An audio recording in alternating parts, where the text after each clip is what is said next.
దావీదు మహారాజు యుద్ధములో విజయం పొందినందున ప్రజలంతా కూడా దేవునికి కృతజ్ఞతలు చెల్లించిన ప్రార్థన. సోదరుడు ఎన్ఏ అమృతరాజయ్య గారి కుటుంబాన్ని బట్టి మనము ప్రభువును స్తుతిస్తున్నాం. దేవుడు ఆ కుటుంబాన్ని ఇంతవరకు కాపాడి నిలబెట్టినాడు. వారి ఉద్యోగ విషయంలో దేవుడు తోడుగా ఉన్నాడు. వారి పిల్లల చదువుల్లో ఎగ్జామ్స్ విషయంలో కూడా కృప చూపి నడిపించినాడు. ఇదంతా కూడా దేవుని కృప. దేవుని కృప వారును మనమును పొందుకున్నందున దేవునికి కృతజ్ఞతలు చెల్లించాలి. తర్వాత కుటుంబముగా దేవుని యందు నమ్మకముస్తూ బ్రతకాలి. దావీదు భక్తుడు అదే చేశారు. కొందరు రథములను బట్టి, కొందరు గుర్రములను బట్టి అతిశయపడిరి. మనమైతే, ఆ మాట ఉన్నది, మేమైతే, లేకుంటే మా కుటుంబం అయితే, మా సంఘం అయితే, నేనైతే యెహోవా యందు అతిశయపడుచున్నాం. ఆయనే కేడెం, ఆయనే ఆశ్రయదుర్గం, ఆయనందు నమ్మిక ఉంచి ఉన్నాను గనక నేను కదలక నిలుచును అనే మాట చదివినాం మనం. వరదలు వచ్చినా, వానలు వచ్చినా, గాలి విసిరి కొట్టినా కూడా మనము కదల్చబడము. కారణం మన విశ్వాసం క్రీస్తులో ఉన్నది కనుక అది మర్చిపోకూడదు.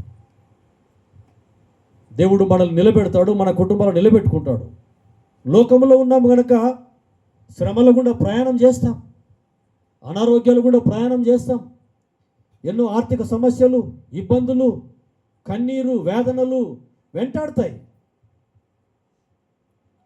ఇలాంటి పరిస్థితుల్లో మనము దేవుని యందు నమ్మకం కలిగి బ్రతికితే దేవుడు సహాయం చేయటానికి సిద్ధంగా ఉన్నాడు. ఆపత్కాలములలో ఆయన నమ్ముకొనదగిన సహాయకుడు. ఇది దేవుడు మనకిస్తున్నటువంటి వాగ్దానం. కనుక కుటుంబము దేవుని యందు విశ్వాసం కలిగి ముందుకు సాగుతున్నారు. ఇంకా నువ్వు కాపాడబడాలని మనం ప్రార్థన చేద్దాం. కృతజ్ఞత కలిగి బ్రతుకుదాం. సమరయుడు, అన్యుడు తిరిగి వచ్చి సాగిలపడి దేవునికి కృతజ్ఞతలు చెల్లించాడు.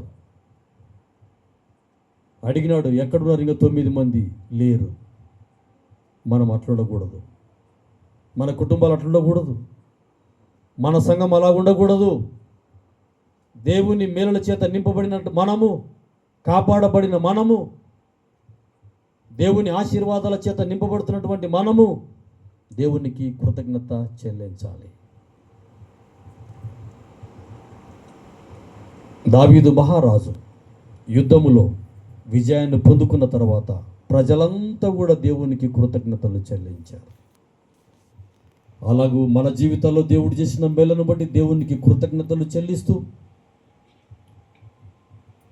ఇక ముందును ప్రార్థన జీవితం కలిగి అనేక ఆశీర్వాదాలు ఆయన ద్వారా పొందుకుంటూ మరి ఎక్కువ కృతజ్ఞత కలిగి బ్రతుకుదాం. ఆయన మహిమ కొరకు జీవించుదాం. ప్రార్థన.